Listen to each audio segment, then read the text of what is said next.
Welcome back to Under the Koala tree.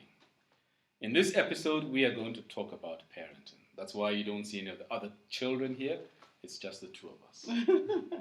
And before we go further, don't forget to like, subscribe, and share with others around you. Okay. Anyway, so Okay. I'm gonna kick Off, started. please. Kick off. So it's interesting because as we were preparing for this, I was thinking that we never really sat down to say what kind of parents we were going to be or we wanted to be, right? Mm.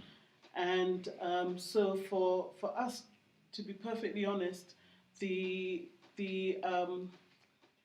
our journey as parents have just evolved, and I think we've literally adapted to situations and scenarios as we've come across them. Am I right? Yeah.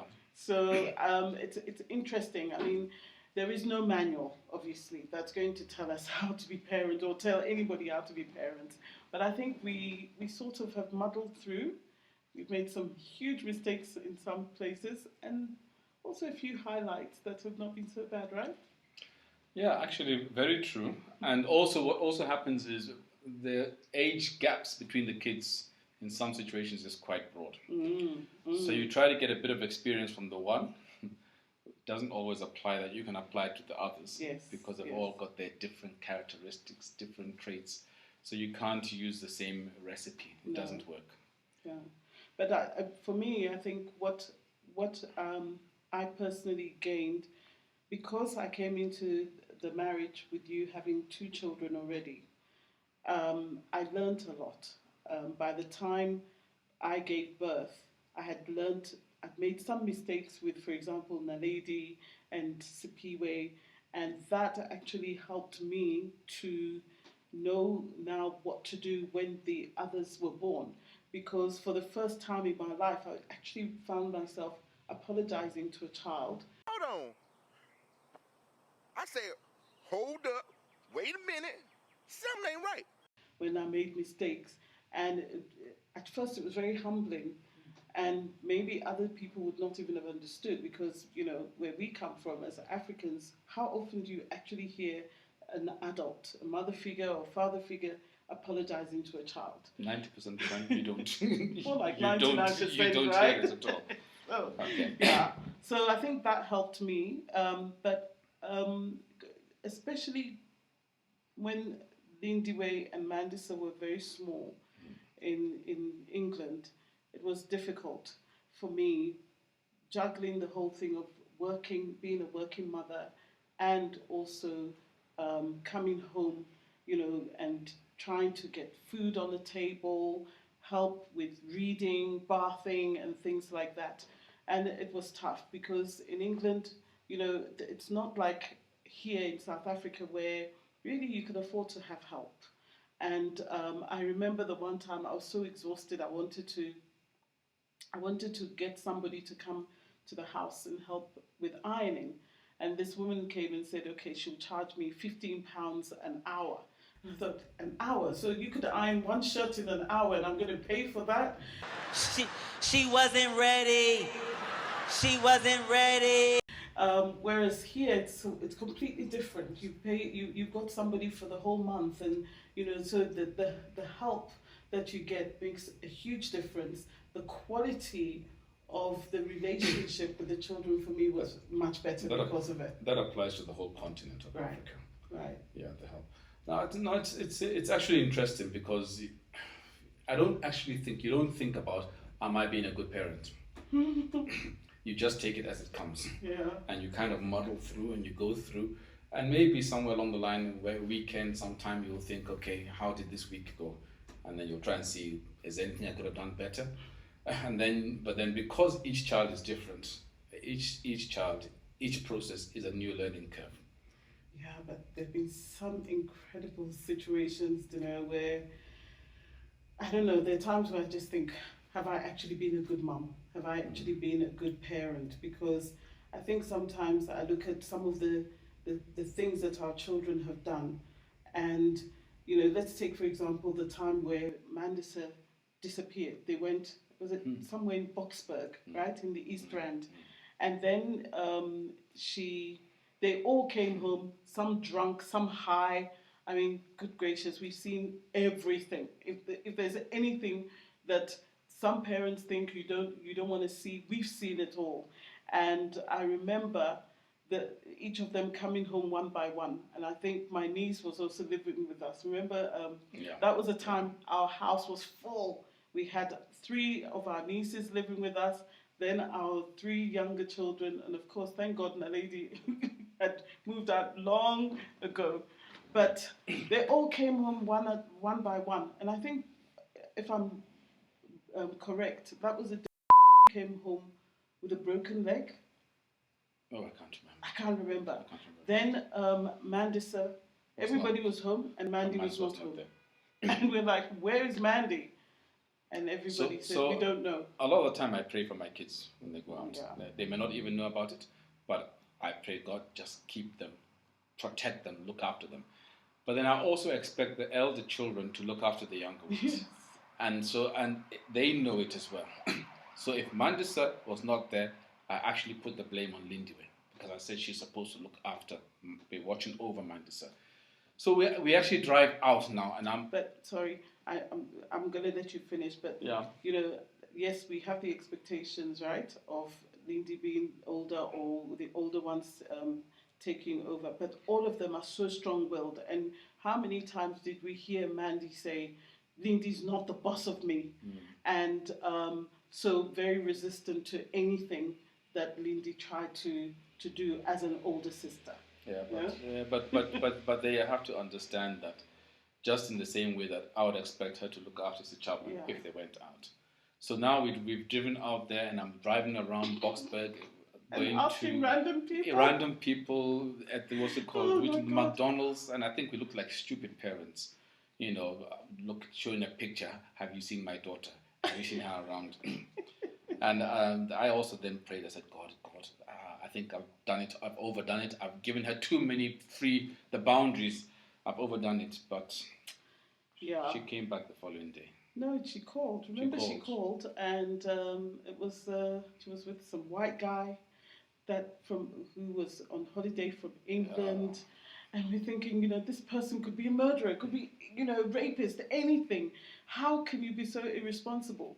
But she came home, and we just thank God, because we didn't sleep. Remember, we didn't sleep. I think I literally spent that night in a vigil where I was praying and just asking God for her safe return. And, you end up feeling pretty ridiculous. So I remember when we first came back from Kenya, because that's where this whole party life started. And it started when Naledi was already, I think, in university. Yes.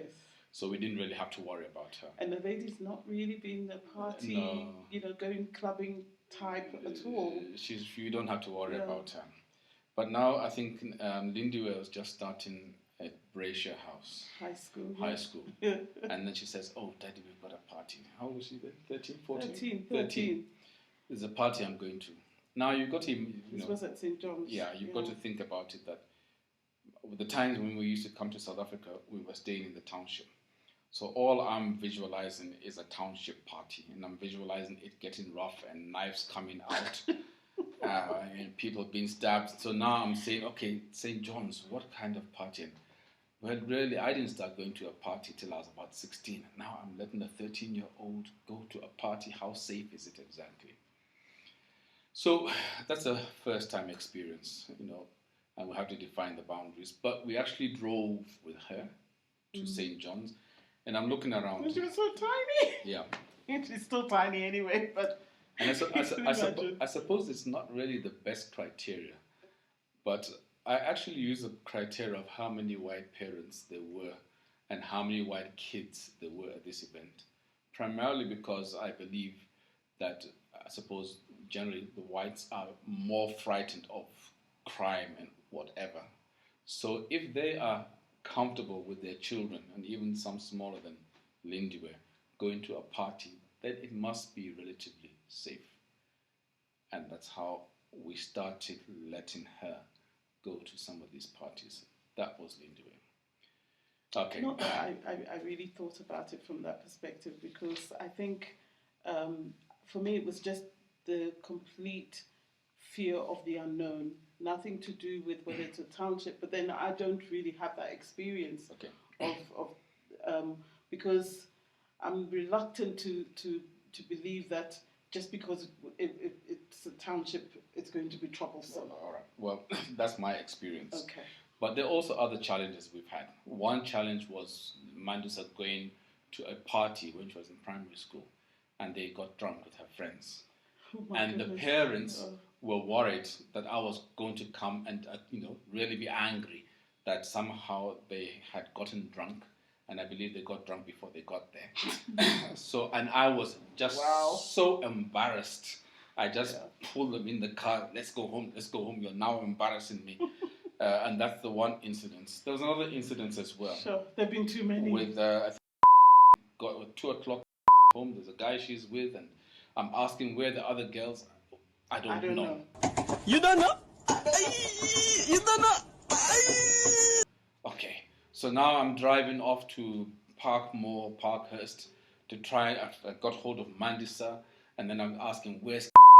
I don't know. You don't know? You don't know? And I'm saying, oh God, what am I going to his parents? What am I going to tell their parents? Let's go to where they last were. So I think, actually, when you talk about what we're going to tell his parents, I think that's another thing that perhaps as parents we allow too much, because their friends would come over and they somehow hadn't told their parents that they were going to go to parties. And so our house became the place where, the decoy. Yes, we're going to Lindy's house or Mandy's house.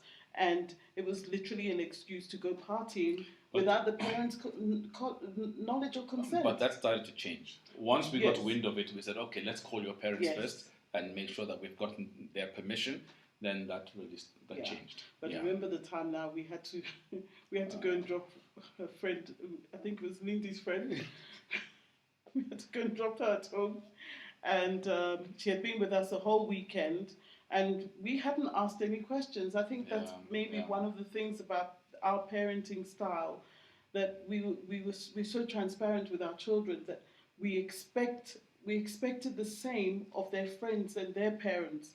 And then the Sunday, I think we were going to go to church, and Lindy said to us, "Oh, Mummy, can we drop so-and-so at home?" I won't mention names just for protection. "Can we drop her at home, and can you just let the parents know that she was with us the whole weekend?" And we felt like naughty school kids, because how do you tell a parent your child has been with us a whole weekend, and we didn't even think about calling you to say your child is with us? Anyway, we got through it. Oh my God! Wow! I felt somehow, I but we didn't really feel, felt I didn't stupid. feel good. I felt stupid. I felt like a And naughty I think school that was boy. the last time. Yeah, that was the last time happened. because we said no, we can't allow ourselves to be compromised like that. Yes. And whilst we are very open and okay about you going here, there, and everywhere, we can't allow that where other people's children are concerned. Yeah. So we learned from that, right? Yeah. We learned from that. But yeah, so those are just some of the incidents. I mean, there's so many stories we could tell, but I think, if you want to know more, like I said, subscribe, comment, share, tell us some of the other things that you would want us to talk about in the next coming episodes, and hope you've enjoyed at least listening to us a little bit and getting some insight into some of the challenges that we had raising our children, and have a blessed time. Thanks a lot. Thank you. Bye. How delicious was that?